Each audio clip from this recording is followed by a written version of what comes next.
Hello students, welcome to TDC classes. देखो, आज हम इस वीडियो में जो देखने वाले हैं वो इंजीनियरिंग मैकेनिक्स का जो आईपी ल्यूट में जो लास्ट 2023 में जो पेपर आए हुए थे उसके क्वेश्चंस करने वाले हैं।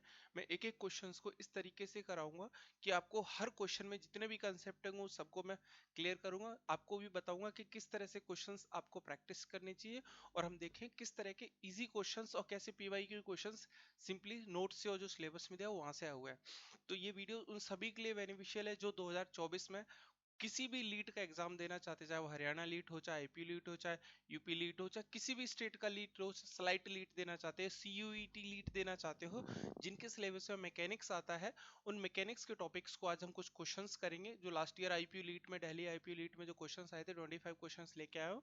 एज इट इज वो क्वेश्चंस है जो लास्ट ईयर एग्जाम में आए हुए थे, उन्हीं क्वेश्चंस के हम सॉल्यूशन को देखेंगे। ठीक है, बाद में मैं कुछ और बातें बताऊंगा, तो इंपॉर्टेंट बातें जानने के लिए वीडियो के अंत तक बने रहिएगा साथ में और एक एक क्वेश्चंस को समझिएगा। ठीक है, तो बिना देरी के हम स्टार्ट करते हैं हम। ठीक है, देखो, जब हम बात करते हैं क्वेश्चंस की, तो एक सेकंड, ये देख लीजिएगा ध्यान से। जब हम क्वेश्चंस की बात करेंगे तो हम सबसे पहले बात कर लेते हैं कि जो मैं पेपर लेके आया वो कौन सा है। वो आईपीयू लीट का पेपर है। आईपीयू लीट का, इंद्रप्रस्थ यूनिवर्सिटी लीट का जो पेपर है 2023 का, वो पेपर है। ठीक है, इसमें हम वो क्वेश्चंस भी देखें जो इस 2023 से पहले जो क्वेश्चंस आए हुए थे वो सारे भी क्वेश्चंस इसमें होंगे। इससे आपको आइडिया लगेगा पीवाईक्यू क्वेश्चंस कितने इंपॉर्टेंट हैं। ठीक है, मैं वन बाय वन स्टार्ट करता हूं। देखो, सबसे पहले हम पहले क्वेश्चन पे आते हैं बिना देरी के। फर्स्ट क्वेश्चन है, थोड़ा सा नीचे कर लेता हूँ, विजुअल नहीं होगा may be. Okay, now clear है। अब देखो, इसकी हम बात कर लेते हैं, इस क्वेश्चन की। क्वेश्चन क्या बोलता है वो ध्यान से सुनो। क्वेश्चन बोल रहा है, if a projectile is throne with the velocity u, किसी प्रोजेक्टाइल को हम u वेलोसिटी से फेंकते हैं at an angle theta with the horizontal, then the velocity at the maximum height, then the velocity at the maximum height during projectile will be। देखो, projectile का मतलब क्या है? जब आप किसी चीज को थ्रो करते हो, जैसे सिंपल बॉल को क्रिकेट खेलते हो, बॉल फेंकते हो, तो जो बॉल का थ्रो होता है वो किस तरह से करते हो? मान लेते हैं कि ये हमारा हॉरिजॉन्टल है x डिस्टेंस और ये मेरा वर्टिकल है y। तो जब किसी ऑब्जेक्ट को हम इस डायरेक्शन में फेंकते हैं तो वो कुछ इस तरह का पाथ फॉलो करेगा। किसी चीज को आप बॉल को ऐसे फेंकोगे तो कुछ इस तरह का पाथ फॉलो करेगा। सपोज आपने इनिशियली जो इस बॉल को फेंका है, इनिशियली इसको जो फेंका है आपने, वो इनिशियली यू वेलोसिटी से फेंका है। एक सेकेंड, जो इनिशियली आपने इसको फेंका है वो इनिशियली यू वेलोसिटी से फेंका इस डायरेक्शन में, हॉरिजॉन्टल के साथ एंगल बना रहा है कितना? Theta, making angle theta with the horizontal. Horizontal के साथ थीटा एंगल है। ठीक है, तो जैसे वेलोसिटी हम किसी पॉइंट पे जाएंगे तो जो भी एंगल यहाँ पे होगा, तो इस वेलोसिटी वेक्टर के हमेशा दो कंपोनेंट होंगे, एक एक्स डायरेक्शन में होगा, एक वाई डायरेक्शन में। जो एक्स डायरेक्शन में कंपोनेंट है उसको बोलते हैं यू कॉस थीटा, और जो वाई डायरेक्शन में कंपोनेंट है उसको बोलते हैं यू साइन थीटा। इनिशियल, ये जो मैं बात कर रहा हूँ, मैं इस पॉइंट की बात कर रहा हूँ, मतलब इनिशियली इस पॉइंट पे जब टाइम t इक्वल टू 0 है, मतलब जब आपने फेंका उस टाइम पे x डायरेक्शन वेलोसिटी क्या थी? मतलब यू एक्स जो था आपके पास, u cos थीटा। ठीक है, और y डायरेक्शन जो इनिशियल था that is u sin theta. अब ध्यान से देखो, जैसे जैसे ऊपर जाएंगे, अच्छा यहाँ पे क्या होगा सर? एक्सेलरेशन, ऊपर जब जाओगे तो एक्सेलरेशन ड्यू टू ग्रेविटी, तो उसकी वजह से जो फाइनल वेलोसिटी होगी किसी पॉइंट में y डायरेक्शन में, वो क्या होगी?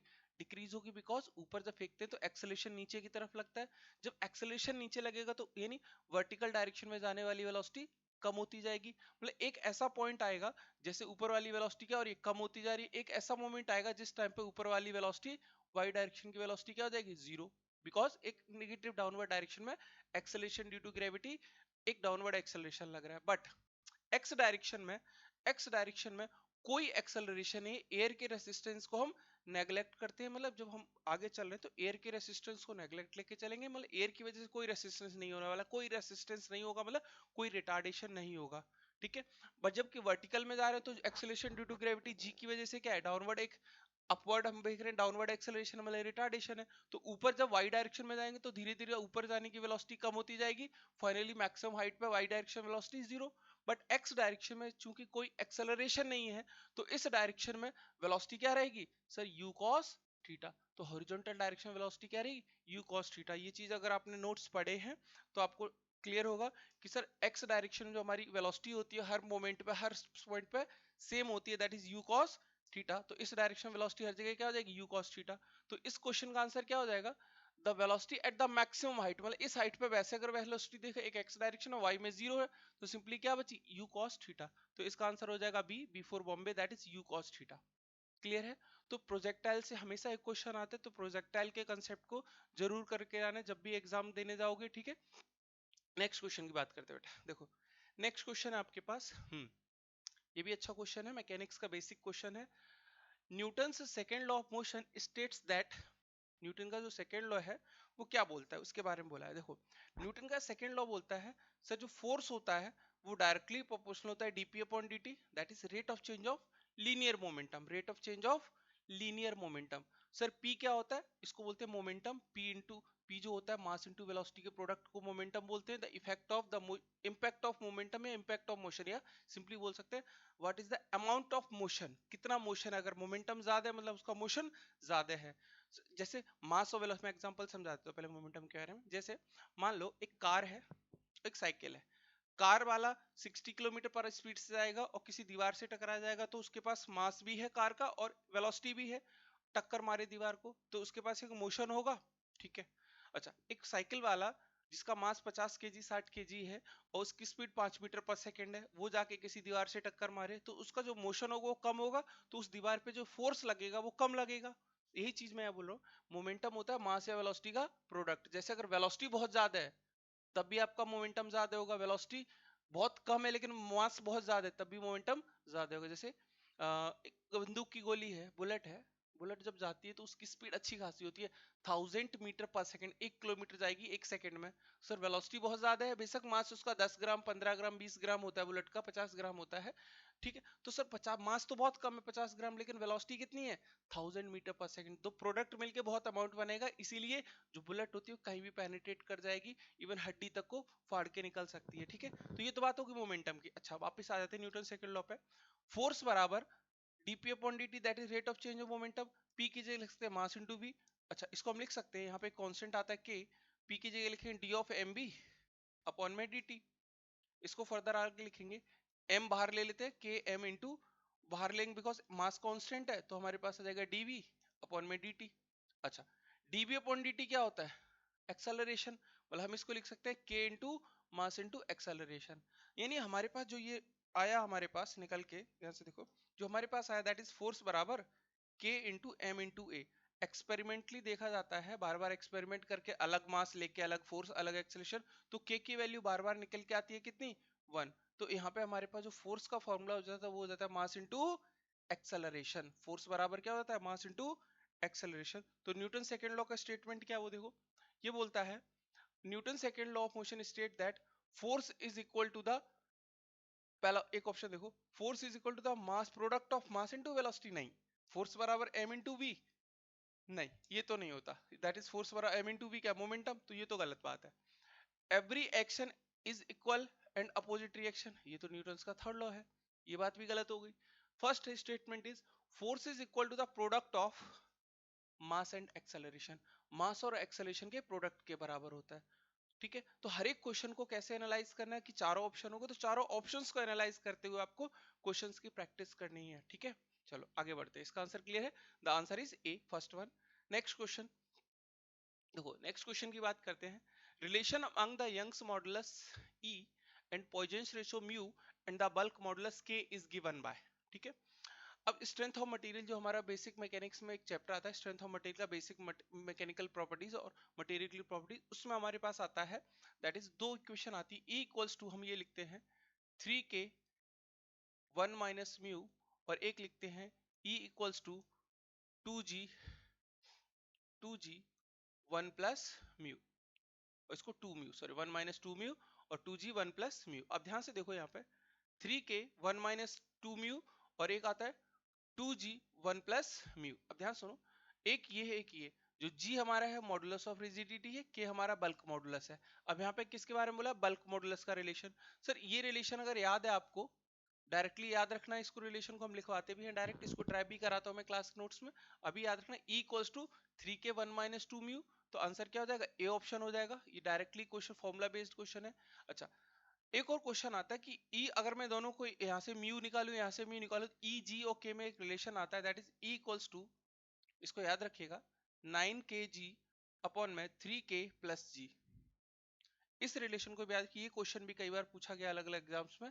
तो इन दोनों में क्या करना है, ये रिलेशन आया कैसे सर, इस रिलेशन को और इस रिलेशन में से म्यू की value that is Poisson ratio की वैल्यू को इक्वेट करेंगे तो आपको फाइनली ये रिलेशन मिलेगा। फिलहाल इस क्वेश्चन का आंसर क्या हो जाएगा, A that is equals to 3k 1 plus 2 mu. Next question देखो, नेक्स्ट क्वेश्चन है when a steady torque is acting on a body the body, हाँ steady torque, torque का मतलब क्या होता है सर, torque मतलब क्या है वही समझाता हूँ।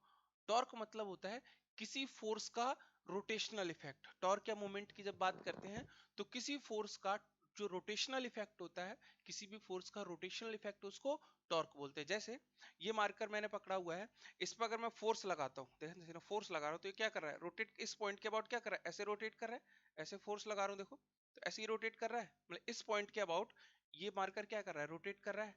तो इस फोर्स का जो रोटेशनल इफेक्ट है वो क्या है, force into this magnitude. Sir force into पर, अब यहाँ पे बात करें कपल की, टॉर्क की या कपल की, जो भी टॉर्क हमारे पास होता है फोर्स इनटू परपेंडिकुलर डिस्टेंस। ठीक है, आगे बोला है continuous state of rest uniform motion along a straight line gets linear acceleration, gets angular acceleration, get rotate at constant speed. अच्छा अब सुनो, टॉर्क का मतलब हमने बताया थोड़ी देर के लिए। अच्छा फोर्स क्या होता है, पहले फोर्स से आते हैं। फोर्स हमारे पास अभी देखा Newton second law, that is mass into acceleration. जब हम फोर्स की बात करते हैं, एक्सेलरेशन की बात करते हैं, तो जो एक्सेलरेशन होता है ये लीनियर एक्सेलरेशन होता है, बॉडी लाइन वाइज मूव कर रही है कि स्ट्रेट लाइन में मूव कर रही है। जब बॉडी एंगुलर मोशन करती है तब हमारे पास निकल के आता है क्या, फोर्स, सॉरी टॉर्क। तो टॉर्क होता है आई इंटू अल्फा। जैसे मास, यहाँ पे मास इनर्शिया हो जाता है, ऐसे आई हो जाता है मोमेंट ऑफ इनर्शिया, मतलब रोटेशनल इफेक्ट है, मोमेंट ही हमारा रोटेशन है। सर रोटेशन का जो इफेक्ट होता है इनर्शिया का, inertia is nothing but resistance. तो जैसे फोर्स बराबर मास इनटू एक्सेलरेशन, ऐसे टॉर्क बराबर हम लिखते हैं आई इंटू अल्फा। अगर किसी बॉडी पे टॉर्क दिया है और उसके पास मास है तो मोमेंट ऑफ इनर्शिया भी होगा, दैट इज अल्फा। जो अल्फा होता है इसको बोलते हैं एंगुलर एक्सेलरेशन। क्या बोलते हैं, angular acceleration, angular acceleration, angular acceleration. तो आपके पास क्या आ जाएगा इस क्वेश्चन में, gets an angular question when a steady torque is acting on a body. Steady torque हम दे रहे हैं, कांस्टेंट टॉर्क दे रहे हैं, तो एक एक्सेलरेशन आएगा दैट इज एंगुलर एक्सेलरेशन। यहाँ पे वर्ड क्या है, स्टडी टॉर्क। स्टडी टॉर्क का मतलब क्या है, जो टॉर्क है वो कांस्टेंट है। अगर टॉर्क भी वेरिएबल हो जाएगा तो मतलब आई इंटू अल्फा ये भी वेरिएबल होना चाहिए। मोमेंट ऑफ इनर्शिया तो मास पे डिपेंड करेगा, तो आई तो कांस्टेंट होगा, मतलब अल्फा भी बार बार चेंज होगा, तो कांस्टेंट एक्सेलरेशन नहीं रहेगा। ठीक है, तो इसका आंसर क्या हो जाएगा, गेट्स एन एंगुलर एक्सेलरेशन। ठीक है, फोर्स होगा तो एक लीनियर एक्सेलरेशन मिलेगा, और टॉर्क या मोमेंट होगा तो, टॉर्क होगा तो रोटेशन होगा तो एंगुलर एक्सेलरेशन। इस बात को याद रखना है आपको। ठीक है, नेक्स्ट क्वेश्चन पे आते हैं। देखो हाँ ये क्वेश्चन अच्छा है। The diameter of a shaft is twice the diameter of a shaft B. कोई एक शाफ्ट ए है, ऐसे कोई शाफ्ट ए है, solid shaft, the diameter of shaft A is twice the diameter of B. अगर ये है तो बी का थोड़ा सा डायमीटर कम होगा, तो उसको मैं पतला बना दे रहा हूँ, सपोज ये बी शाफ्ट है। अगर इसका डायमीटर डी है तो इसका डायमीटर 2 टाइम्स ऑफ डी है, यही लिखा है ना, twice the diameter of shaft B. अगर बी का डी डायमीटर है तो ए का कितना जाएगा, 2 times. Both are made of the same material, दोनों का मटेरियल सेम है, मतलब जो उनकी स्ट्रेंथ है वो सेम होगी। Assuming both the shaft rotate eight the same speed, RPM दोनों का सेम है। The maximum power transmitted by shaft is, अब पावर ट्रांसमिशन की बात करते हैं। देखो पावर का फॉर्मूला हमने पढ़ा है, that is T into omega, torque into omega. Omega को जब वैल्यू पुट करते हो ये हमारे पास आता है 2 पाई एन बाई 60 इंटू टॉर्क। ये हमारे पास पावर का एक फॉर्मूला आता है। ठीक है, ये पावर का फॉर्मूला आता है। साथ में जो टॉर्क होता है हमारे पास, यानी यहां से हमने क्या देखा सर, इस फॉर्मूले से हम देख सकते हैं power is directly proportional to torque. अच्छा सर, सॉम में हम बात करते हैं, टॉर्क जो होता है, जो सॉरी शियर स्ट्रेस जो होता है, दैट इज शियर स्ट्रेस, वो होता है, शियर स्ट्रेस होता है 16t। किसी भी शाफ्ट पे जो टॉर्क ट्रांसमिट होता है दैट इज 16t अपॉन में पाई डी क्यूब। तो यहां से टॉर्क निकालेंगे, टॉर्क हो जाएगा tau into pi D cube upon में 16। अब यहाँ पे एक वर्ड बोला है क्या, सेम मटेरियल, मतलब उसका जो शियर स्ट्रेंथ होगा, जो शियर स्ट्रेस होगा सेम होगा। तो यानी यहाँ से बोल सकते हैं टॉर्क जो होगा वो डायरेक्टली प्रोपोर्शनल होगा किसके, डी क्यूब के, मतलब torque is directly proportional to diameter का क्यूब। तो यहाँ से हम रिलेशन निकालेंगे, पावर है टॉर्क के प्रोपोर्शनल और जो टॉर्क है वो डायरेक्टली प्रोपोर्शनल डी क्यूब के। तो ये बोल सकते हैं जो पावर होगा वो टॉर्क के क्यूब के प्रोपोर्शनल, मतलब पावर क्या हो जाएगा, डायरेक्टली प्रोपोर्शनल टू डायमीटर का क्यूब। अब सुनो किसके बारे में बोल रहा है, डायमीटर क्यूब, मतलब जिसका डायमीटर ज्यादा होगा उसका पावर ज्यादा होगा। यानी इसका क्यूब करेंगे तो पावर कितना आ जाएगा, 8 टाइम्स 2 का क्यूब 8, और इसका 1 डायमीटर तो 1 का क्यूब तो 1, तो ए का पावर कितना हो गया, ए का पावर कितना होगा 8 गुना हो गया किससे, बी से। तो वही बोल रहा है the power transmitter shaft B is 1/8 of the shaft of A. A से 1/8 हो जाएगा, बिकॉज इसका ए का जब करोगे तो 2 का क्यूब क्या हो जाएगा, मैं लिख के दिखाता हूँ, चलो मैं ही कर लेता हूँ। देखो मैं बोल रहा हूँ जब पावर ए का निकालोगे तो हम लिखेंगे कितना 8d क्यूब, जब पावर बी का निकालेंगे तो डी क्यूब, बिकॉज ये हमारे पास 2d है, मतलब पावर जो है वो डायरेक्टली वो डी क्यूब है, इसका टाइमीटर 2d है तो 2d का क्यूब करोगे, डायरेक्टली प्रोपोर्शनल से दिखा रहा हूँ मैं, ठीक है। जब रेशियो निकालोगे तो पावर बी कितना आएगा 8 टाइम्स ऑफ पी, सॉरी ये आएगा पावर जो बी का आएगा वो 1/8 टाइम्स ऑफ पावर बाय ए, तो ए का 1/8 आएगा, मतलब ऑप्शन सी, ठीक है। तो ये रिलेशंस आपको याद रखने पावर के। नेक्स्ट आगे बढ़ते हैं इसी तरीके से। देखो आज मैं क्वेश्चन आपको समझा रहा हूँ, तो हो सकता है आपको लग रहा हो कि टाइम ज्यादा लग रहा है, बट मैं एक एक कंसेप्ट देने की कोशिश करूँ, हर एक क्वेश्चन में क्या क्या और पूछा जा सकता है उनके बारे में बात कर रहा हूँ, ठीक है। नेक्स्ट है a couple is a, couple किस तरह का वेक्टर है, देखो कपल होता है जब दो equal and opposite force opposite direction में, ये एक फोर्स इधर लग रहा है एक फोर्स इधर लग रहा है, दो फोर्स किसी परपेंडिकुलर फोर्स के बीच में कुछ सेपरेट डिस्टेंस होगा d, तो इन दोनों फोर्स के बीच का जो डिस्टेंस है this force multiplied by this distance is known as torque, F into D is known as couple या टॉर्क या मोमेंट जो भी बोलना चाहो, F इंटू डी। दो इक्वल एंड अपोजिट फोर्स लगते हैं separated by certain distance d, तो जो उनके बीच का कपल होता है वो ये होता है। अब सुनो बोल रहा है ये कैसा वेक्टर है, स्लाइडिंग वेक्टर है, फिक्स्ड वेक्टर है, नन ऑफ दीज। देखो जो कपल वेक्टर होता है वो हमारा फ्री वेक्टर होता है। फ्री वेक्टर का मतलब है इस चीज को हम कहीं भी लेके जा सकते हैं, जैसे मान लो एक शाफ्ट है या कोई रॉड है, सपोज इस पे यहाँ फोर्स लगा हुआ था, हमने क्या किया इस फोर्स को यहाँ पे लगा दिया, लेट सपोज सेम फोर्स को हमने यहाँ लगा दिया और यहाँ ऐसे अपोजिट डायरेक्शन में, ये तो कैंसिल होते हुए नजर आ रहा होगा भाई, जितना ये अमाउंट फोर्स है उतना ही फोर्स मैंने यहाँ नीचे लगाया और नीचे से ऊपर लगाया, दोनों क्या हो रहे हैं कैंसिल आउट होते दिख रहे हैं। बट मैं मान नहीं रहा, मैं क्या बोल रहा हूँ ये वाली चीज और ये वाला जो फंक्शन है दिस और दिस अपोजिट डायरेक्शन में, इसकी तरह से अपोजिट डायरेक्शन में ये ऊपर है ये नीचे है और कुछ डिस्टेंस होगा तो यहाँ पे एक कार लगेगा, एक टॉर्क लग जाएगा, एक कपल लग जाएगा। मतलब कपल को हम कहीं भी ट्रांसमिट कर सकते हैं, कपल सिर्फ डिपेंड करता है दो फोर्सेस के बीच के डिस्टेंस को, इसको हम सिस्टम में कहीं भी शिफ्ट कर सकते हैं, इसीलिए याद रखना couple is always a free vector, इसको याद रखिएगा, ठीक है। Next which one of the following is preferable cross section of A bending loads, bending के लिए क्या किस तरह का क्रॉस सेक्शन चाहिए, जैसे सपोज करो आपके पास कोई रॉड है या कोई भी चीज है, इसको मैं बेंड करना है, मान लो यहाँ से हमने फिक्स किया, इस पे फोर्स लगाया तो इसको ऐसे बेंड करना है, ऐसे करके ऐसे बेंड करना है, जैसे ये पेन है इसी को ही मेरे को बेंड करना है, मतलब ऐसे बेंड करना है। तो बेंड करने के लिए जो ये सामने क्रॉस सेक्शन ये कैसा होना चाहिए, जैसे एग्जांपल से दिखाता हूँ। देखो जैसे मान लो ये आपके पास है, देखो ध्यान से ये आपको दिख रहा है, ये क्या मेरे पास रिमोट है, अगर मैं इस रिमोट को ऐसे दिखाऊंगा तो क्रॉस सेक्शन रेक्टेंगुलर दिख रहा है, ऐसे देख रहा हूँ तो ये भी रेक्टेंगुलर ही है। क्रॉस सेक्शन देखो सिंपल सा, एक क्रॉस सेक्शन सामने से देखो, ये वाला क्रॉस सेक्शन सिर्फ ये दिखना चाहिए आपको, ये वाला एक सेकंड, हाँ ये एक सेकंड, ये सामने वाला दिखना चाहिए छोटा सा रेक्टेंगल, ऐसे दिखाऊंगा तो वर्टिकल सेक्शन, मतलब दो सेक्शन में दिखा रहा हूँ आपको समझना, एक सेक्शन ये है, एक सेक्शन ऐसे दिख रहा है, वो क्रॉस सेक्शन की बात कर रहा हूँ, मान लो ये पीछे की तरफ रिमोट है ऐसे करके, तो एक सेक्शन ये, अब मैं इसको बेंड करना चाहता हूँ। आप स्केल लो अपने लोहे की प्लास्टिक की जो घरों में ज्योमेट्री बॉक्स में यूज करते हैं, स्केल को एक बार ऐसे रखो, मतलब इस तरह से रखो स्केल को ऐसे, और ऐसे बेंड करो, मतलब ऐसे जैसे बिस्किट तोड़ते हैं ऐसे तोड़ो, ठीक है, एक इस तरह से तो आसानी से टूट जाएगा, बिकॉज ये चौड़ा वाला पोर्शन आएगा, मतलब ये कैसा आएगा। लेकिन मैं बोलूं उसी स्केल को ऐसे पकड़ो, ऐसे देखो ऐसे पकड़ो और ऐसे बेंड करो, मतलब जैसे अब मैं ऊपर से नीचे तोड़ू ऐसे, ऐसे करके ये चीज ऐसे बेंड करूं और ये ऐसे बेंड करूं, तो ऐसे बेंड करूंगा तो उस स्केल को तोड़ना थोड़ा सा डिफिकल्ट होगा, बिकॉज उसका क्रॉस सेक्शन कैसा हो गया वर्टिकल सेक्शन।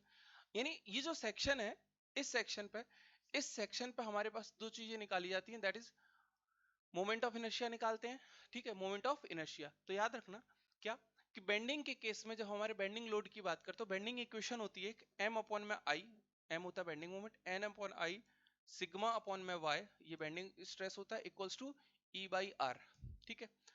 जो बेंडिंग स्ट्रेस होता है दैट इज सिग्मा बी, वो इनवर्सली प्रोपोर्शनल होता है किसके, आई के, किसके आई के। यहाँ पे बोल रहा है कि किस क्रॉस सेक्शन को हम प्रेफर करेंगे किसके लिए, इसके लिए। तो सर जिसका आई ज्यादा होगा, जिसका आई ज्यादा होगा उसके लिए बेंडिंग स्ट्रेस क्या होगा, कम होगा। तो ज्यादा बेंडिंग लोड अप्लाई करना है मेरे को, तो मेरा क्रॉस सॉरी कम से मेरा जो बेंडिंग स्ट्रेस है दैट शुड बी कम से कम होना चाहिए बेंडिंग स्ट्रेस। अगर किसी चीज में बेंडिंग स्ट्रेस ज्यादा होगा तो आसानी से वो चीज बेंड हो जाएगी। मेरे को बेंड नहीं करना है, मतलब बेंडिंग स्ट्रेस कम आना चाहिए। बेंडिंग स्ट्रेस कम आना चाहिए मतलब ये वैल्यू कम होनी चाहिए, इसका मतलब क्या है, मोमेंट ऑफ इनर्शिया ज्यादा होना चाहिए। तो आपके पास सर्कुलर क्रॉस सेक्शन हो, एंगुलर सर्कुलर कुछ भी हो, या रेक्टेंगुलर क्रॉस सेक्शन हो, रेक्टेंगुलर क्रॉस सेक्शन हो, या आई सेक्शन हो, क्या हो, आई सेक्शन, इस तरह का सेक्शन, इस तरह का सेक्शन हो, आई सेक्शन। तो जो मोमेंट ऑफ इनर्शिया जिसका ज्यादा होगा उसकी बात करते हैं, तो जनरली देखा जाता है जो हम कैलकुलेशन करते हैं, मोमेंट ऑफ इनर्शिया जो आई सेक्शन हो उसका ज्यादा होता है तो इजीली बेंड नहीं होगा। जैसे आपकी छतों पे जो गाटर पड़ता है, जो इस तरह के चैनल्स पड़ते हैं, आपने देखे होंगे छतों में, रेलवे ट्रैक भी देखे होंगे कुछ इस तरह के, यहाँ से देखो ये तरीका, तो इसको हम ऐसे एक्सटेंड करते हैं, लो ये देखो मैं दिखाना चाह रहा हूँ, इस तरह के ट्रैक्स पे देखें, तो जो ये इसको कट करोगे कहीं से भी, इस बीम को कहीं से भी कट करोगे तो सामने का यही क्रॉस सेक्शन नजर आएगा, जिसको हम क्या बोले, आई सेक्शन। तो जितना आई सेक्शन का मोमेंट ऑफ इनर्शिया सबसे ज्यादा होता है, इसीलिए हम आई सेक्शन को प्रिफर करते हैं बेंडिंग लोड्स के लिए, क्योंकि जितना आई सेक्शन का जो हमारा बेंडिंग मोमेंट ऑफ इनर्शिया होता है वो ज्यादा होगा तो बेंडिंग स्ट्रेस कम होगा। हम चाहते हैं कि बेंडिंग स्ट्रेस कम से कम हो, ठीक है। जब भी हम बेंडिंग लोड अप्लाई करना होगा तो कोशिश रहती है कि इस तरह का सेक्शन हो, आई सेक्शन हो, तो आपका इजिली बेंड नहीं होगा, मतलब ज्यादा से ज्यादा लोड बियर कर पाएगा। क्लियर हुआ? अच्छा, नेक्स्ट क्वेश्चन पे आ जाते हैं। According to the principle of transmissibility of force, एक सेकेंड, दिख रहा है? ठीक है, क्वेश्चन ये है, according to the principle of according to the principle of transmissibility, मैंने लास्ट वीडियो में बताया था, एक वीडियो में जिसमें principle of transmissibility of force बताया था, क्या बोला था कि कोई बॉडी है, कोई बॉडी है, इस बॉडी पे मान लो हमने यहाँ फोर्स लगाया, let suppose we are applying force here, हमने यहाँ फोर्स लगाया, तो इस फोर्स को चाहे मैं यहाँ लगाऊं या इस फोर्स के डायरेक्शन में, इस फोर्स के डायरेक्शन में मैं कहीं भी फोर्स लगाऊं, मतलब मैं सेम फोर्स को अगर यहाँ से लगाते हुए दिखाऊं या इसके सेंटर पे लगाते हुए दिखाऊं या और पीछे लगाते हुए दिखाऊं, सेम इस लाइन को बोलते हैं लाइन ऑफ एक्शन। क्या बोलते हैं? Line of action. तो along the line of action मेरा अगर फोर्स ट्रांसमिट कहीं भी करा सकते हैं तो भी बोलता है same at every point in its line of action. जो लाइन ऑफ एक्शन होता है उसके अलोंग उस फोर्स को कहीं भी हम ट्रांसमिट करा सकते हैं इन द सेम डायरेक्शन। तो आंसर क्या हो जाएगा? ए। ठीक है, ये याद रखिएगा। Next question, the centre of the gravity of plane lamina will not be at its geometrical centre. Centre of gravity क्या होता है? किसी भी बॉडी का जो सेंटर होता है, जैसे अगर मैं स्क्वायर लूं तो उसका सेंटर ऑफ ग्रेविटी क्या होगा सर? उसके सिमेट्रिकल सेंटर पे होगा। ठीक है, रेक्टेंगल लूं, रेक्टेंगुलर लूं तो रेक्टेंगल का सेंटर सीजी या सेंट्रोइड जो होगा वो सेंटर पे होगा, मतलब सिमेट्रिक सेंटर होना चाहिए। अच्छा, किसका will not be at geometrical centre? ये ज्योमेट्रिकल सेंटर, ये ज्योमेट्रिकल सेंटर, तो किसके ज्योमेट्रिकल सेंटर पे नहीं होगा सर? स्क्वायर पे भी है, रेक्टेंगल पे है, तो ये तो नहीं हो सकते ऑप्शन। अच्छा, एक सर्कल, सर्कल को देखो, सर्कल ऐसे है तो इसका अगर मैं ज्योमेट्रिक सॉरी सर्कल के ज्योमेट्रिक सेंटर की बात करूं, एक सेकेंड, मैं सर्कल के ज्योमेट्रिक सेंटर की बात करूं तो ये ज्योमेट्रिकल सेंटर, मतलब ये सेंटर से पास हो रहा है, दोनों तरफ ऊपर और नीचे बराबर है, तो यहाँ पे ये ज्योमेट्रिकल सेंटर, तो इसका सेंट्रोइड ये हो गया, मतलब इसके लिए भी वैलिड है। Right angle triangle, right angle triangle, right angle triangle मतलब उस इस तरह का ट्रायंगल, अगर मैं इसका ज्योमेट्रिकल सेंटर निकालने की कोशिश करूंगा तो वो पॉसिबल नहीं होगा, क्योंकि सिमेट्रिकल नहीं है, कहीं से भी सिमेट्रिकल नहीं है, कहीं से भी सिमेट्रिकल नहीं है। जब सिमेट्रिकल नहीं है तो हम उसके ज्योमेट्रिकल सेंटर को नहीं निकाल सकते, तो राइट एंगल ट्रायंगल इसका आंसर हो जाएगा। ठीक है, next question, when a bullet is fired from a gun it is recoiled in the backward direction due to देखो, when a bullet is fired from a gun it is recoiled in the backward direction due to, देखो backward direction का मतलब क्या, सुनना पहले, जैसे हमने अभी थोड़ी देर पहले पढ़ा था, न्यूटन सेकंड लॉ होता है F बराबर मास इनटू एक्सेलरेशन, जिसको हमने लिखा था F equals to mass into dv by dt। देखो इस अच्छा कंसेप्ट पे समझ लो ध्यान से, F बराबर mass into dv by dt। अच्छा, ये dv बाय dt तो मेरा एक्सेलरेशन था, ठीक है सर, dt को यहाँ लेके आता हूँ, F into dt, F into dt, ये हो जाएगा m इंटू dv। ध्यान से देखो, m इंटू dv, इसको बोलते हैं इम्पल्स। F इंटू जो फोर्स होता है for a very short interval time, उसको क्या बोलते हैं? इम्पल्स। F इंटू dt क्या हो गया? Impulse, that is m into dv। अब सुनो, ये मेरे पास क्या है? dv है, चलो m इंटू डी वी अंदर रख देते हैं, इसको मैं ऐसे लेके चल रहा हूँ, मान लो f into D T equals to, मैं ऐसे लिख सकता हूँ differentiation of m into V, ठीक है। अगर मैं बोलूं कि जो फोर्स है, ध्यान सुनो, इसको मैंने इंपल्स बोला, अगर बोला, सॉरी एक सेकेंड, ठीक है, जैसे अगर मैंने बोला एक्सटर्नल फोर्स जीरो है, क्या है, किसी भी बॉडी पे एक्सटर्नल फोर्स जीरो है, बाहर से कोई फोर्स नहीं लग रहा, बाहर से कोई फोर्स नहीं लग रहा। अगर बाहर से कोई फोर्स नहीं लग रहा है, इसका मतलब क्या हुआ सर, ये वाला टर्म जीरो हो जाएगा। जीरो इक्वल्स टू मतलब क्या है, differentiation of m into V, that is differentiation of momentum is zero. इसका मतलब ये चीज क्या होनी चाहिए, कांस्टेंट, मतलब m into V is nothing but constant. तो m इंटू वी कांस्टेंट होने का मतलब क्या है सर, जो मोमेंटम होगा वो इनिशियल और फाइनल क्या होगा, कंजर्व होगा। Initial momentum final momentum conserve होगा। तो जब बॉडी हम रिकॉइल करते हैं, किसी गन से गोली निकलेगी, तो इसका फॉरवर्ड डायरेक्शन में मास इनटू वेलोसिटी फॉरवर्ड डायरेक्शन में होगा। तो ओवरऑल मोमेंटम क्या होना चाहिए, चेंज इन मोमेंटम क्या होना चाहिए, जीरो, मतलब इनिशियल मोमेंटम फाइनल मोमेंटम बराबर। तो जितना मोमेंटम आगे गया, तो जो बंदूक होगी उसको वो एक बैकवर्ड डायरेक्शन में कुछ वेलोसिटी से जर्क लगाएगी, झटका देगी, कंधे पे बंदूक रखे चलाओगे, तो जितना आगे वेलोसिटी मोमेंटम लेके जाएगी, उतना ही मोमेंटम पीछे की तरफ जनरेट होगा, ताकि ओवरऑल मोमेंटम क्या आ सके, चेंज इन मोमेंटम जीरो। तो यहाँ पे क्या आंसर आ जाएगा, कंजर्वेशन ऑफ मोमेंटम, ठीक है। नेक्स्ट नेक्स्ट क्वेश्चन देखो, strain in a given material is the ratio of, strain क्या होता है, स्ट्रेन कुछ नहीं होता है सर, स्ट्रेन होता है चेंज इन लेंथ अपॉन में ओरिजिनल लेंथ। स्ट्रेन हम डिफाइन करते हैं change in length to the original length. तो सिंपल है, change in dimension to the, change in dimension to the original dimension, change in dimension to the original dimension. हम volumetric strain भी बोल सकते हैं, ये लीनियर स्ट्रेन हो गया। ऐसे हम वॉल्यूमेट्रिक स्ट्रेन भी बोल सकते हैं change in volume to the original volume. तो change in dimension to the original dimension, यहाँ पे लिखा है change in dimension to the area of cross section. यहाँ डायमेंशन मतलब लीनियर ले लोगे, एरिया ऑफ क्रॉस उससे नहीं होगा, नीचे लिखेंगे ओरिजिनल डायमेंशन, वॉल्यूम वाइज करें तो वॉल्यूम, एरिया के टर्म्स में देखें तो एरिया, ठीक है। तो इसका आंसर हो जाएगा B for Bombay, that is change in dimension to the original dimension. Next question, a sphere, spelling गलत है, अ स्फीयर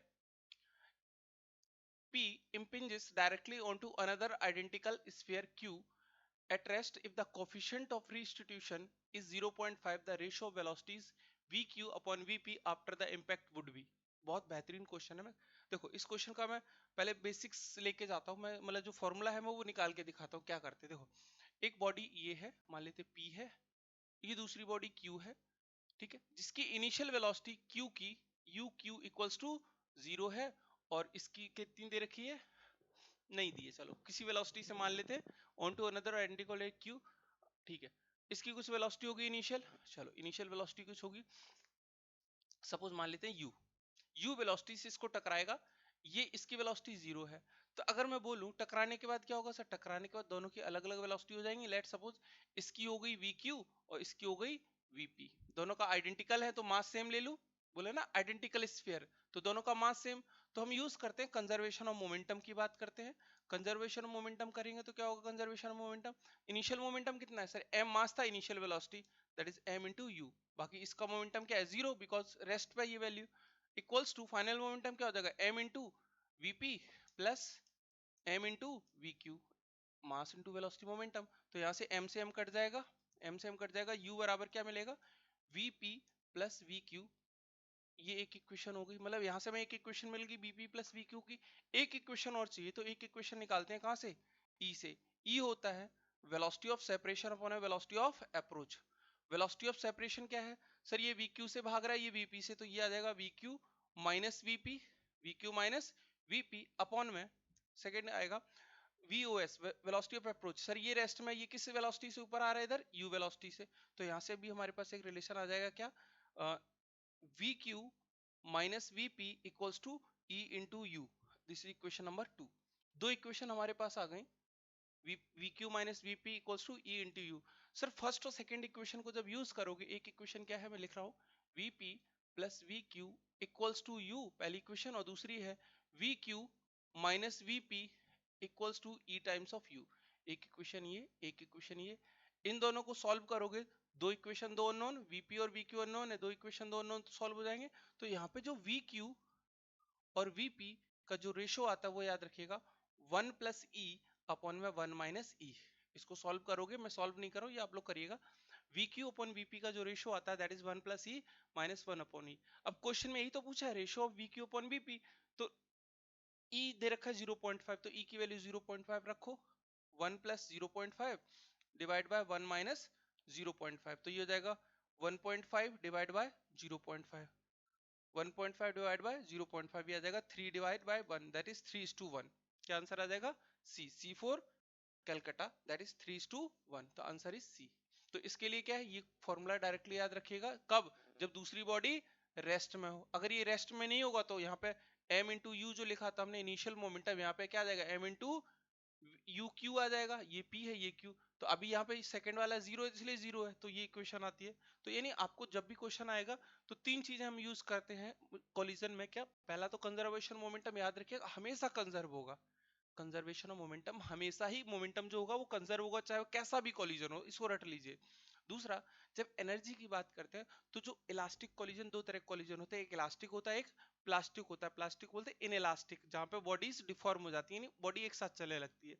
तो जब हम इलास्टिक कोलिजन की बात करते हैं, परफेक्टली इलास्टिक की, तो कंजर्वेशन मोमेंटम भी कंजर्व होता है, एनर्जी कंजर्वेशन ऑफ एनर्जी भी वैलिड होता है। लेकिन जैसे इन इलास्टिक कोलिजन पे आते हैं, मतलब वहां पे कुछ ना कुछ परसेंटेज हमारा लॉस होगा, चाहे हीट प्रोड्यूस हो, साउंड प्रोड्यूस, गाड़ी की टक्कर होती है, साउंड प्रोड्यूस होती है, हीट प्रोड्यूस होती है, तो वहां पे क्या होता है, एनर्जी का लॉस होता है, तो मतलब उस केस में एनर्जी कंजर्व नहीं होगी। बट अगर इलास्टिक कोलिजन है तो एनर्जी कंजर्व होगी, तो इक्वेशन कौन सी? Conservation of momentum, conservation of energy.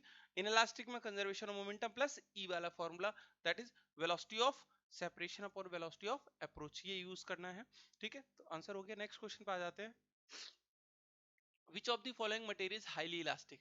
देखो ये क्वेश्चन मल्टीपल टाइम्स रिपीट हुआ है, क्या हुआ है? This question is repeated multiple times, ये क्वेश्चन मल्टीपल टाइम रिपीट हुआ है, तो इसका आंसर डायरेक्टली सबको पता होना चाहिए दैट स्टील इज सबसे इलास्टिक। आपको फील आ रहा है कि सर इलास्टिक मतलब इलास्टिसिटी वाला रबर? नहीं, इलास्टिसिटी की डेफिनेशन होती है किसी चीज को जब खींच देते हैं लोड लगा के, उसमें कोई डिफॉर्मेशन आया, जैसे हम लोड रिमूव करेंगे तो जो उसकी पहले ओरिजिनल साइज थी, उस ओरिजिनल साइज को कितना वो बॉडी रिगेन करता है। मैं क्या बोल रहा हूँ, जब हम किसी चीज को इलोंगेट करते, खींचते हैं, लोड लगाते हैं, तो जो लोड लगा के खींच रहे हैं, कितना खींच रहा है, वो इलास्टिसिटी नहीं है। हमने लोड लगा के खींच दिया, जैसे मैं लोड लगा के छोड़ूंगा, लोड रिमूव करूंगा, तो बॉडी वापस अपने ओरिजिनल शेप में आने की कोशिश करेगी। जो ओरिजिनल शेप में जितना ज्यादा से ज्यादा आ सकता है, वही हमारे क्या है, मोस्ट इलास्टिक। तो स्टील को आप जितना भी खींचो, खींचे कितना उससे मतलब नहीं है, कि वापस कितना आ जाता है अपना ओरिजिनल पोजीशन पे, वो इलास्टिक। स्टील को आप डिफॉर्म करते हैं और तुरंत वो अपने, जैसे ही लोड हटाओगे तुरंत अपने ओरिजिनल शेप में आएगी। जबकि अगर रबर की बात करो, रबर अगर दो चार बार ऐसे ऐसे खींचोगे, रबर को खींचोगे ऊपर नीचे, तो वो लूज हो जाती है, अपने ओरिजिनल शेप में कभी भी नहीं आती है। ठीक है, तो इसका आंसर डायरेक्टली याद रखना, steel is the most elastic material. Next question, during in elastic collision, अभी तो बताया था थोड़ी देर पहले, इन इलास्टिक कोलिजन वर्ड हो गया, इलास्टिक नहीं बोला, क्या बोला, इन इलास्टिक कोलिजन। क्या क्या कंजर्व रहता है? देखो, टोटल लीनियर मोमेंटम कंजर्व रहता है, टोटल काइनेटिक एनर्जी कंजर्व नहीं, क्योंकि कुछ लॉस होंगे। बोथ लीनियर मोमेंटम और काइनेटिक एनर्जी नहीं, सिर्फ लीनियर मोमेंटम कंजर्व होता है। नाइदर द लीनियर मोमेंटम, ये तो मतलब ही नहीं कि मैंने बोला तो लीनियर मोमेंटम तो हमेशा कंजर्व होगा, चाहे कोई सा कोलिजन हो। काइनेटिक एनर्जी किसमें होगी? जब अगर टोटल काइनेटिक एनर्जी जब होगी, जब इलास्टिक कोलिजन होगा। जब इलास्टिक कोलिजन होता है, जब इलास्टिक कोलिजन होता है तो काइनेटिक एनर्जी भी कंजर्व रहती है और मोमेंटम भी कंजर्व रहता है, दोनों ही कंजर्व रहते हैं। बट जब इनइलास्टिक होता है, जब इनइलास्टिक कोलिजन होता है, तो सिर्फ और सिर्फ मोमेंटम कंजर्व रहता है, काइनेटिक एनर्जी कंजर्व नहीं रहती। तो इसका डायरेक्टली आंसर है total linear momentum is conserved, question number 14 का। ठीक है, टोटल 25 क्वेश्चन है, थोड़ा टाइम और चलेगा बस।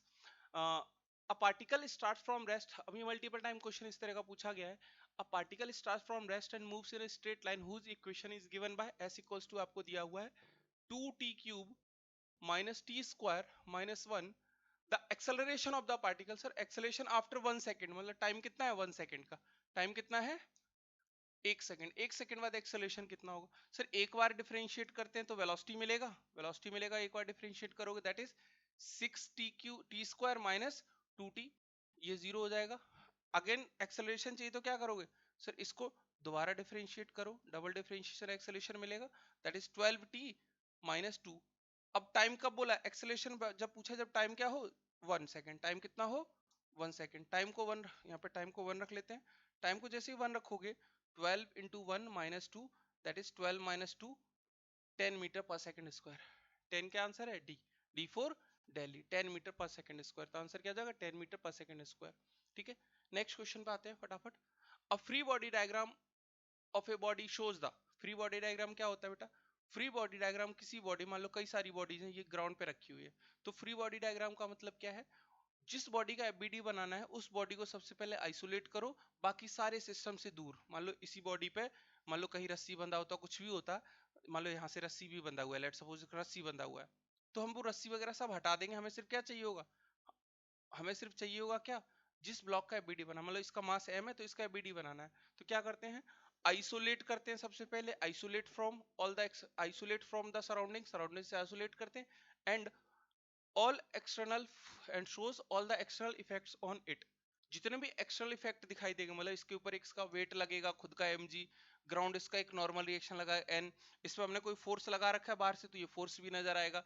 अगर यहाँ पे फ्रिक्शन होगा सरफेस पे तो इस डायरेक्शन में फ्रिक्शन फोर्स भी नजर आएगा। मतलब जितने भी एक्सटर्नल फोर्सेस हैं वो सारी चीजें हम यहाँ पे रिप्रेजेंट करते हैं, आइसोलेट करते हैं बॉडी को सराउंडिंग से, उसके बाद उसके ऊपर लगने वाले जितने भी एक्सटर्नल फोर्सेस है वो सारे के सारे रिप्रेजेंट करते हैं किसमें? Free body diagram. मैं जब भी क्लास में लेता हूँ हमेशा क्या बोलता हूँ? फ्री डायग्राम इज अ सुंदर डायग्राम। जिसको एफबीडी बनाना आ गया, सुंदर डायग्राम बनाना आ गया, उसका क्वेश्चन आसानी से बन जाएगा। ठीक है बच्चों? अच्छा, नेक्स्ट क्वेश्चन पे चलते हैं। उससे पहले थोड़ा सा बता देता हूँ। देखो, जो भी बच्चे 2024 लीट के लिए प्रिपरेशन करना चाह रहे हैं, ठीक है, अभी अच्छा खासा 6 मंथ के आसपास का टाइम है आईपी लीट के लिए, डीटीयू लीट के लिए। तो हमारे पास अभी बैचेस, ऑनलाइन बैचेस भी चल रहे हैं, ऑफलाइन बैचेस भी चल रहे हैं। आप हमारे जो यूट्यूब चैनल में लिंक में आपको नंबर्स मिल जाएंगे, फ्रंट जो स्लाइड थी उसमें भी हमने नंबर दे रखे हैं, आप उन नंबर्स पर कॉल कर सकते हो। आपको सारी इन्फॉर्मेशन दे दी जाएगी, बैचेस चल रहे हैं। ठीक है, जो अभी बच्चा जो फाइनल ईयर में है, सीनियर है जो भी, अब अपने सीनियर जो जूनियर है, मतलब थर्ड सेकंड ईयर में, वो बच्चा भी तैयारी करना चाहता है 2025 के लिए, वो भी कर सकता है। बट अभी 24 के लिए ऑलरेडी बैचेस चल रहे हैं, तो ये बहुत अच्छा समय है। जितनी जल्दी बैच ज्वाइन करोगे उतना बेटर ऑप्शन है आपके पास, क्योंकि आपके पास टाइम ज्यादा होगा और सिलेबस पहले खत्म हो जाएगा, तो आपके रिवीजन का अच्छा खासा टाइम मिलेगा। लेकिन अगर आप लेट ज्वाइन करते हो जस्ट एग्जाम से 2 महीने पे, बिकॉज अगर मई में नोटिफिकेशन आता है उस टाइम पे आपके सेमेस्टर के फाइनल सेमेस्टर के एग्जाम चल रहे होते हैं, तो उस टाइम पे आपको टाइम नहीं मिलता है प्रिपरेशन के लिए। तो आपको एक यही है कि आप पहले ज्वाइन करो, जितना जल्दी ज्वाइन करो उतना अच्छा है। क्योंकि अगर डिप्लोमा के बाद बीटेक करने का आपका पर्पज है, if you want to do degree after diploma, मतलब डी से D, degree to diploma to degree करना चाहते हैं, तो उसके लिए एक ही सॉल्यूशन है, बीटेक। अच्छा, बीटेक कैसे करो? सर लीड के थ्रू। अब क्या होता है कि बार बार तो बीटेक करनी नहीं है सर, एक बार बीटेक करनी है। एक बार बीटेक करनी है इसका मतलब क्या है कि आपको अच्छा कॉलेज चाहिए, तो अच्छा कॉलेज के लिए थोड़ी सी मेहनत कर लो, बेस्ट कॉलेज मिल जाएगा। अगर बेस्ट कॉलेज मिल गया तो आपका प्लेसमेंट एक अच्छा हो जाएगा। अगर वही चीज बार अच्छा कॉलेज नहीं मिला तो डिप्लोमा में 3 साल वेस्ट करोगे, बीटेक में 3 साल वेट करोगे, प्लेसमेंट कॉलेज से नहीं होगा, फिर दर दर की ठोकरे खाओगे या जाके इधर उधर चप्पल घिसोगे, तब जाके आपको कहीं जॉब मिलेगा, वो भी छोटी मोटी सैलरी। बड़ी सैलरी चाहिए, अच्छा कॉलेज चाहिए, तो उसके लिए एग्जाम की प्रिपरेशन पहले से स्टार्ट कर दो। ठीक है, चलो वापस आ जाते क्वेश्चंस पे। क्वेश्चन है आपके पास फिर से, देखो, अ rubber ball is thrown vertically upward with A velocity u from the top of A building, it strikes the ground with A velocity 3u। अच्छा, बहुत बेहतरीन क्वेश्चन है सर। एक हमें फॉर्मूला पता है, v बराबर u प्लस ए टी, ये फॉर्मूला पता है, सिर्फ इसी फॉर्मूले से क्वेश्चन हो जाएगा। कैसे? वो देखो सर, ये बिल्डिंग है, लेट्स सपोज ये बिल्डिंग है, पहला सिनेरियो, यहां से इसको हमने u वेलोसिटी से फेंका, u वेलोसिटी से फेंका, सर ये बॉल ऊपर जाएगा, ऊपर जाएगा, मैक्सिमम पॉइंट पे क्या होगा? इसका फाइनल वेलोसिटी 0 हो जाएगा। ठीक है, पहली सिचुएशन ये। तो यहाँ से यहाँ तक जाने में इसने कुछ टाइम लिया होगा, लेट सपोज t1 टाइम लिया। जब फाइनल वेलोसिटी यहाँ पे 0 हो गई, अब वो नीचे गिरना चालू होगा, जो बॉल है वो नीचे गिरना चालू होगी। गिरते गिरते जब यहाँ पहुंचेगी तो इसकी जो फाइनल वेलोसिटी होगी वो 3u हो गई। क्या हो गई? 3u। तो पहले यहाँ से यहाँ तक जाने में कितना टाइम लगा और यहाँ से यहाँ आने में कितना टाइम लगा, दोनों टाइम अलग अलग निकाल लेंगे, ये t1 ये t2। अच्छा, ये t2। जब t1 की बात करते हैं तो t1 क्या आएगा सर? देखो यार, इस फॉर्मूले से v हमारे पास फाइनली क्या होगा? 0। तो final velocity 0 equals to u plus a into T. a कितना है सर? g। a हमेशा क्या है? एक्सेलरेशन क्या लग रहा है सर? हमेशा एक्सेलरेशन डाउनवर्ड लग रहा है, दैट इज माइनस g। तो यहाँ पे लिखेंगे कितना? u equals to u minus g into T, that is t1। ये 0, तो यहाँ से t1 आ जाएगा u by g, u by g, इस वाली इक्वेशन से। अब T2 की बात करोगे तो T2 के लिए क्या है सर? इनिशियल वेलोसिटी, अब ये जो V फाइनल 0 है, ऊपर से जब गिरेगी बॉल तो यहाँ पे U इनिशियली 0 हो जाएगा सेकंड केस के लिए, और ये फाइनल V। तो final V equals to U plus A T use करोगे क्या मिलेगा 3u equals to 0 minus g into T, और सिंपली हम प्लस ले लेते, क्यों, अब जिस डायरेक्शन में मोशन है उसी डायरेक्शन में ट्रेवल कर रहे हैं, उसी डायरेक्शन में एक्सेलरेशन, तो प्लस लेंगे, तो यहाँ से t आ जाएगा 3u अपॉन में g, 3u अपॉन में g, तो टोटल टाइम कितना हो जाएगा u अपॉन में g प्लस 3u अपॉन में g, that is 4u upon में g, the answer is a for Apple, a Apple a day keeps doctor away, daily एक Apple खाओ और डॉक्टर से दूर रहो, है ना।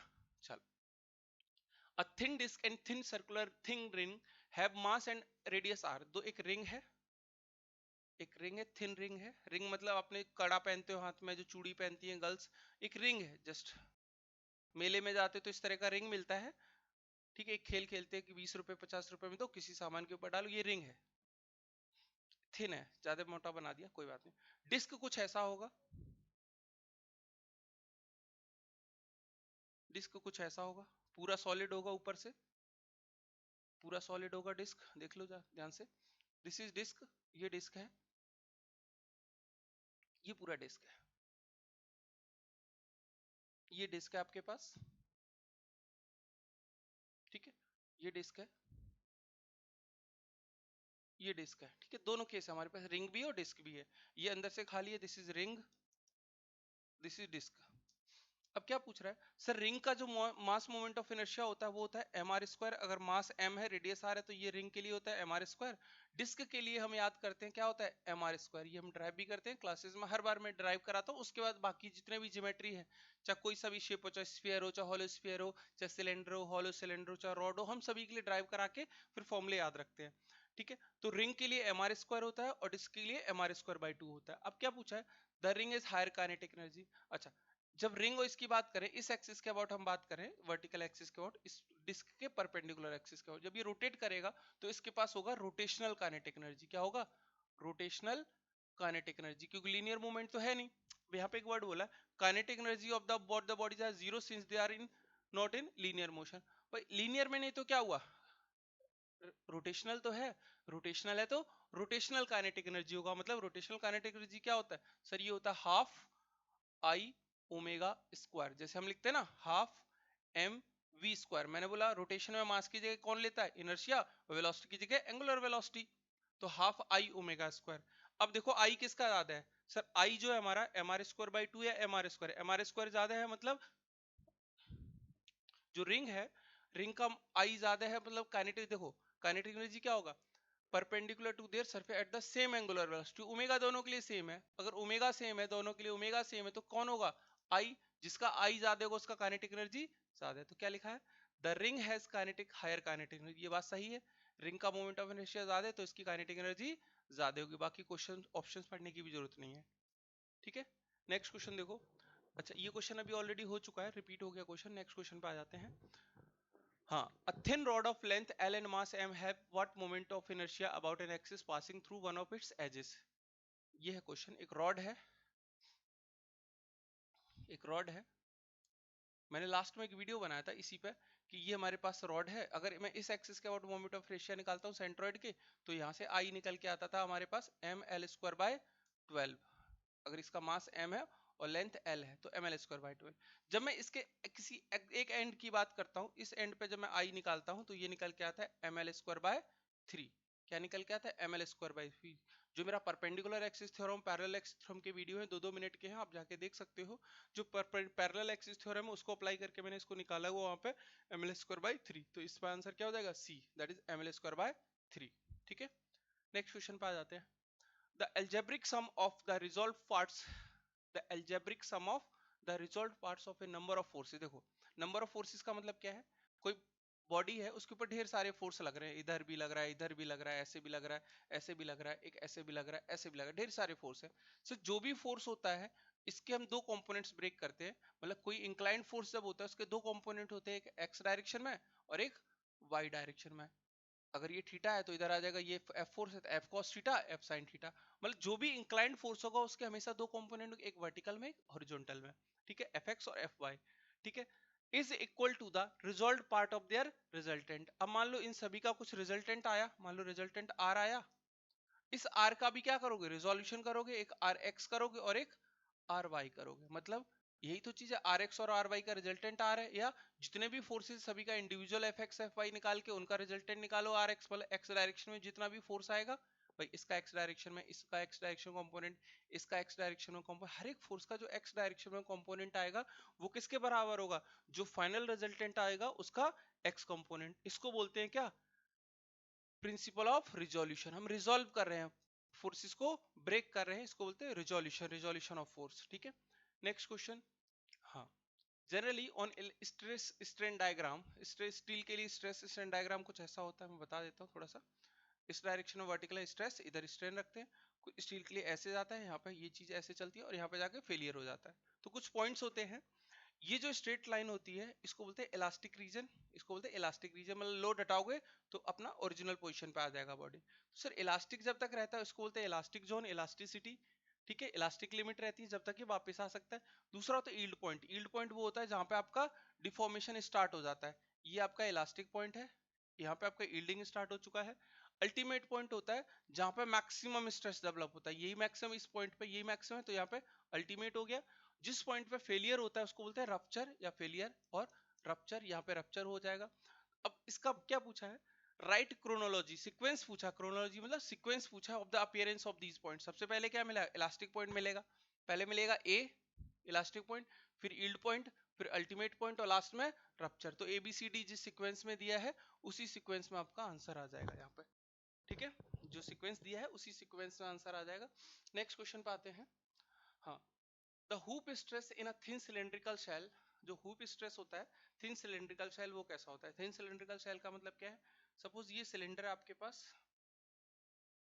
ये सिलेंडर है, अब अंदर क्या होगा, मान लो कोई फ्लूइड भरा हुआ है, इसके अंदर गैस भरी हुई है, तो गैस क्या करेगी सर, इस पे प्रेशर लगाएगी चारों तरफ से, इस तरह से प्रेशर लगाएगी, तो हो सकता है ये सिलेंडर फट जाए, क्या करे, ये सिलेंडर फट जाए। अब से सिलेंडर कैसे फट सकता है सर, ऐसे दो पार्ट्स में ब्रेक हो सकता है, एक आधा ऊपर आधा नीचे, एक ये हो सकता है मिडल में से फंसे, आधा इधर आधा इधर। अब सुनो, जब मेरा मिडल में से ऐसे फटेगा, ध्यान से ना, जब ऐसे फटेगा, ऐसे फटेगा, तो मैं इसका ऊपर वाला पोर्शन दिखाने की कोशिश करूँ, अपर हाफ ऐसे जाएगा, अपर हाफ ऐसे जाएगा, ये अपर हाफ है, ऐसे नीचे वाला हाफ ऐसे जाएगा, ध्यान से देखो, नीचे वाला हाफ, ये नीचे वाला हाफ, विजुअलाइज करने की कोशिश करना बेटा थोड़ा सा। ठीक है, ये नीचे वाला हाफ है, ऐसे आधा पोर्शन ऊपर गया, आधा पोर्शन नीचे गया, दो पार्ट्स में हमने इसको फाड़ दिया। तो जो जब फटेगा तो यहाँ पे क्या होगा, इस वाले सेंस पे क्या होगा, स्ट्रेस डेवलप होगा, मतलब जो मटेरियल होगा वो रेसिस्टेंस करेगा, जो मटेरियल होगा वो इसके फटने को रोकना चाहेगा। मतलब जब किसी चीज को फाड़ना चाह रहे हो, मतलब ऐसे हाथ चिपका लो और दोनों को अलग करना चाहो, तो जो ये जॉइंट होंगे यहाँ पे जितना मटेरियल आपस में जुड़ा होगा, तो वो क्या करेगा भाई, यहाँ पे जो मटेरियल ऐसे फटना चाह रहे हैं, यहाँ पे जो मटेरियल वो टूटना नहीं चाहेगा, मतलब वहाँ पे स्ट्रेस डेवलप होगा। तो स्ट्रेस कैसा होगा, ऐसे देखो सामने से दिखाऊं, उसी क्रॉस सेक्शन, मान लो यहाँ से हमने कट करने की कोशिश की, लेट्स सपोज, एक सेकेंड, जैसे जैसे मैं यहाँ ले लेता हूँ छोटा सा, देखो ध्यान से मैं ये बोल रहा हूँ, ये सिलेंडर है, हम यहाँ से मतलब फट काटने की कोशिश की, तो इस डायरेक्शन में इधर स्ट्रेस होगा, इस डायरेक्शन में इधर होगा, यहाँ इधर होगा, ये इधर होगा। ऐसे मैं किसी और पॉइंट पे भी कट करना चाहूंगा, मान लो यहाँ से कट करना चाहूँ यहाँ पे, तो क्या नजर आएगा, यहाँ पे ऐसे नजर आएगा, यहाँ पे ऐसे नजर आएगा, यहाँ पे ऐसे, यहाँ पे ऐसे, मतलब जहां जहां से मैं कट करके देखूं हर जगह क्या आएगा, ये सरकमफ्रेंस जो पेरिफेरी है उसी का लॉन्ग नजर आएगा।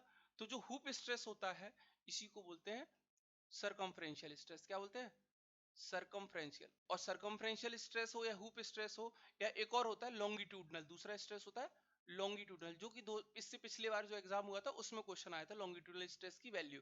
तो लॉन्गिट्यूडनल स्ट्रेस हो, हुप स्ट्रेस, ये दोनों के दोनों जो होते हैं वो टेंसाइल नेचर के होते हैं। किस नेचर के होते हैं, टेंसाइल नेचर के, मतलब खिंचते हुए नजर आएंगे, टेंसाइल नेचर के।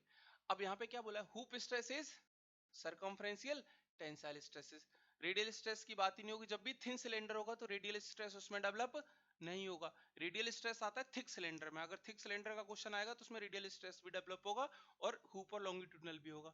कंप्रेसिव स्ट्रेस सिर्फ रेडियल स्ट्रेस होता है, कंप्रेसिव रेडियल स्ट्रेस कैसा होता है, थिक सिलेंडर में होगा और कंप्रेसिव नेचर का होता है। कैसे नेचर का, कंप्रेसिव नेचर का। लॉन्गिट्यूडनल स्ट्रेस कब आएगा, जब सिलेंडर मेरा इस तरह से फटे, ध्यान से देखो ऐसे, यहाँ से बीच में से फटे दो पार्ट्स, आधा इधर आधा इधर, तो जो ये मटेरियल होगा इसको लेंथ वाइज इसको फटने नहीं देगा, मतलब लेंथ इसकी खींचना चाहेगी, तो लेंथ के डायरेक्शन में जो होगा वो लॉन्गिट्यूडनल, सरकमफ्रेंस के अलॉन्ग होगा वो सरकमफ्रेंशियल। तो यहाँ पे जो आंसर हो जाएगा सरकमफ्रेंशियल टेंसाइल स्ट्रेस। इनकी वैल्यू भी याद रख सकते हो, PD/2T हम लिखते हैं और एक PD/4T। ये जो होता है वो लॉन्गिट्यूडनल होता है, ये जो होता है इसको बोलते हैं सरकमफ्रेंशियल सिग्मा सी और हुप स्ट्रेस। टी होता है थिकनेस, जो ये थिकनेस है ना, ये वाली ये थिकनेस है टी, डी है डायमीटर, पी है इसके अंदर प्रेशर, तो ये फॉर्मूला पूछा गया था लास्ट ईयर, याद रख सकते हैं। आगे बढ़ जाते हैं। When a body just begins to slide over another surface, the maximum frictional force which comes into play is called. मेरा जो फ्रिक्शन फोर्स वाला चैप्टर है उसको देखेंगे। जो फ्रिक्शन फोर्स जब हमारी बॉडी स्टार्ट होने वाली हो तो उस टाइम पे जो मैक्सिमम वैल्यू होती है फ्रिक्शन की, इसको बोलते हैं क्या, limiting friction force. Limiting friction force का मतलब क्या बताया था, औकात। जब भी हम फ्रिक्शन का क्वेश्चन आता है, न्यूमेरिकल आएगा, तो सबसे पहले क्या निकालेंगे, फ्रिक्शन की लिमिटिंग वैल्यू, दैट इज औकात ऑफ द फ्रिक्शन। अगर आप फ्रिक्शन की जो मैक्सिमम वैल्यू वो निकाल लोगे, कब, स्लाइड होने से पहले। देखो बॉडी को, किसी कार को धक्का लगाते लगाते जब आप स्टार्टिंग में धक्का लगाओगे तो उस टाइम पे ज्यादा फोर्स लगानी पड़ेगी, लेकिन जैसे ही गाड़ी मूव होना स्टार्ट हो जाएगी उसके बाद आपको कम फोर्स में गाड़ी आसानी से मूव करेगी। क्यों, जो काइनेस्टैटिक फ्रिक्शन होता है, जो स्टैटिक की मैक्सिमम वैल्यू होती है वो मैक्सिमम फ्रिक्शन होता है, उसके बाद डायनेमिक या काइनेटिक की बात करते हैं वो कम होता है। तो जो लिमिटिंग वैल्यू, लिमिटिंग का मतलब क्या होता है, लिमिट में रहो। तो सबसे पहले हमें क्या निकालना, लिमिटिंग फोर्स, ये मैक्सिमम वैल्यू है फ्रिक्शन की, maximum value of static friction, maximum value of static friction. जो स्टैटिक फ्रिक्शन होगा उसकी मैक्सिमम वैल्यू है कौन, लिमिटिंग वैल्यू। तो इसको याद रखिएगा। Next question, a rubber ball is throne, ये क्वेश्चन हो चुका है, ठीक है, दो क्वेश्चन रिपीट हो गए थे, टाइप आगे करवा दिए थे। हाँ, अ ब्लॉक ऑफ मास, इसको बाद में करते हैं, एक क्वेश्चन होगा, दो ही क्वेश्चन बचे हैं, दोनों क्वेश्चन देख लेते हैं फटाफट। एक क्वेश्चन ये है, a force is given by F equals to AT, F equals to AT plus BT square, ये फोर्स दिया है। क्वेश्चन पूछा है where then the dimension of A and B, A और B के डायमेंशन चाहिए, where T is the time.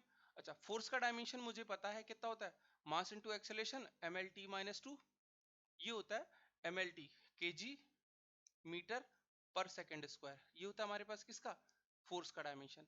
Sir अब force निकालना है तो ये वाला टर्म और ये दोनों टर्म क्या होने चाहिए, फोर्स होने चाहिए, मतलब ए और टी का जो प्रोडक्ट है उसका यूनिट क्या होना चाहिए, mlt-2, और टी हमारा टाइम है, तो अगर ए की बात करूंगा तो mlt-2 और नीचे भी टाइम आ जाएगा, मतलब ये टाइम 1 है, ये ऊपर जाएगा क्या जाएगा, mlt-3, तो ए का आ जाएगा mlt-3, दैट इज ए की ऑप्शन दिख रहा है mlt-3, डी वाला।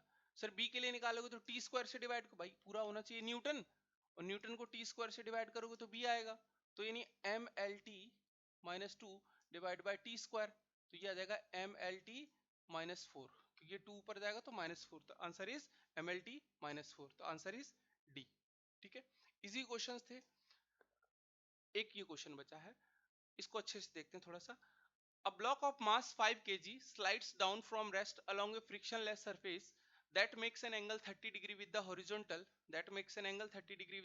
horizontal.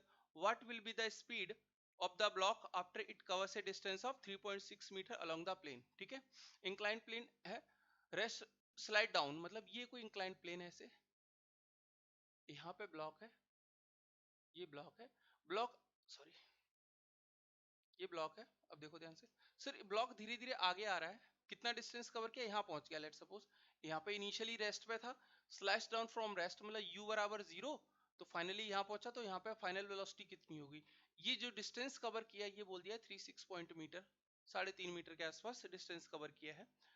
अच्छा, मास कितना है 5 kg, तो सबसे पहले मैंने क्या बोला, जब भी ब्लॉक का क्वेश्चन आए सबसे पहले उस ब्लॉक के लिए क्या बना लो, फ्री बॉडी डायग्राम, क्या बना लो, FBD।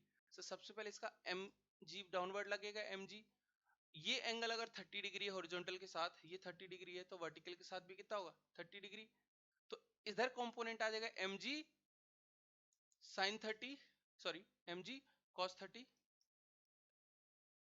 mg cos mg cos 30, mg cos 30, इधर आ जाएगा mg sin 30, mg sin 30। अब सोचो इस ब्लॉक को नीचे लेके जाने वाला कौन सा कंपोनेंट है, सर इस ब्लॉक को नीचे ले जाने वाला कौन सा कंपोनेंट, mg sin 30, मतलब हमारे पास जो डाउनवर्ड फोर्स आया वो क्या आया, mg sin 30, तो mg sin 30 को हम क्या लिख सकते हैं, मास इनटू एक्सेलरेशन के बराबर, दैट इज mg साइन 30 बराबर मास इंटू एक्सेलरेशन, m से m कट गया, तो एक्सेलरेशन मिल गया इस ब्लॉक का कितना होगा, g sine 30, g sine 30, g की वैल्यू 10 ले लेता हूँ, साइन 30 1/2 दैट इज 5 मीटर पर सेकेंड स्क्वायर। मतलब मेरे को एक्सेलरेशन मिल गया, बॉडी किस तरीके से एक्सेलरेट करेगी 5 मीटर पर सेकेंड से डाउनवर्ड। सर एक्सेलरेशन मेरे को 5 मीटर पर सेकेंड मिल चुका है, तो अब सिर्फ वेलोसिटी चाहिए ना फाइनली। क्या है वेलोसिटी का फॉर्मूला, सर वेलोसिटी के दो फॉर्मूले हमने पढ़े हैं, न्यूटन्स लॉज ऑफ मोशन कौन कौन से, मैं दोनों यही लिख लेता हूँ, यहाँ पे विजुअल है, ठीक है। हमने एक इक्वेशन ये पढ़ी है, V square minus U square equals to 2as।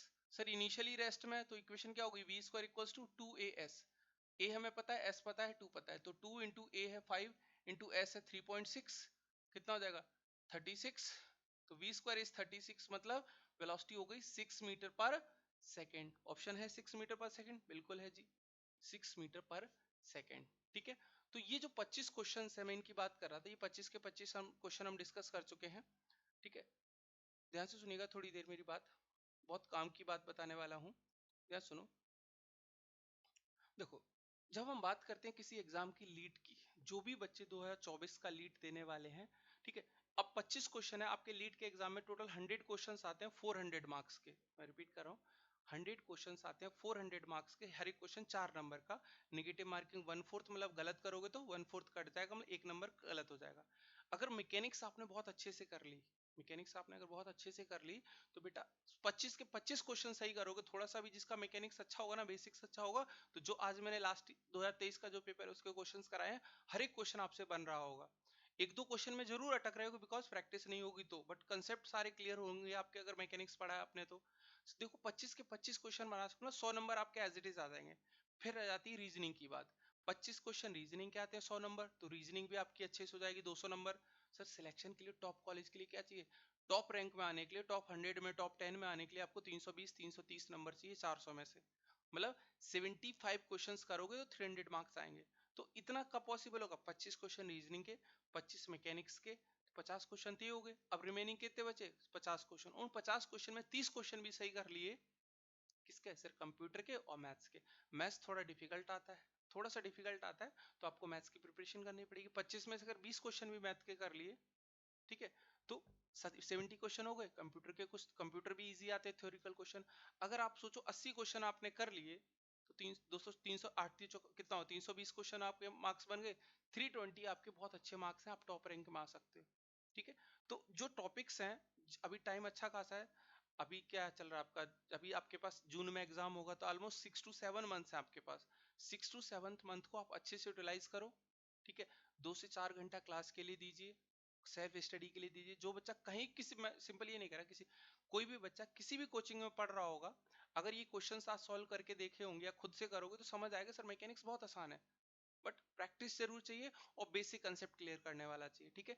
Last year के जो मेरे नोट्स थे, जो ये 25 के 25 क्वेश्चन मैंने लास्ट ईयर अपनी जो क्लास नोट्स है ना, क्लास की कॉपी, उसमें आप पुराने जो सीनियर्स थे आपके, उन बच्चों से मांग के देख सकते हो, प्लस नोट्स आपको टेलीग्राम ग्रुप पे मिल जाएंगे, तो वहां पे चेक करोगे एक एक क्वेश्चन मेरे नोट से था, प्लस कुछ क्वेश्चंस पीवाईक्यू थे, मैं पीवाईक्यू हर बार कराता हूँ, मैं 4 से 5 सालों के पीवाईक्यू कराता हूँ, ये अभी 2023 के पीवाईक्यू, तो नेक्स्ट वीडियो जब लेके आऊंगा उसमें 2022 के भी लेके आऊंगा, उससे पीछे के सारे क्वेश्चंस मैं कराऊंगा अपने इसी चैनल पे, ठीक है। तो इसी तरह के और इन्फॉर्मेटिव वीडियो के लिए, इसी तरह के इन्फॉर्मेशन वीडियो के लिए, अगर आपको पसंद आ रहा है मेरा वीडियो, तो चैनल को लाइक करिए, सब्सक्राइब करिए, अपने दोस्तों के शेयर कीजिए, ठीक है। मिलते हैं नेक्स्ट वीडियो में, तब तक के लिए थैंक यू।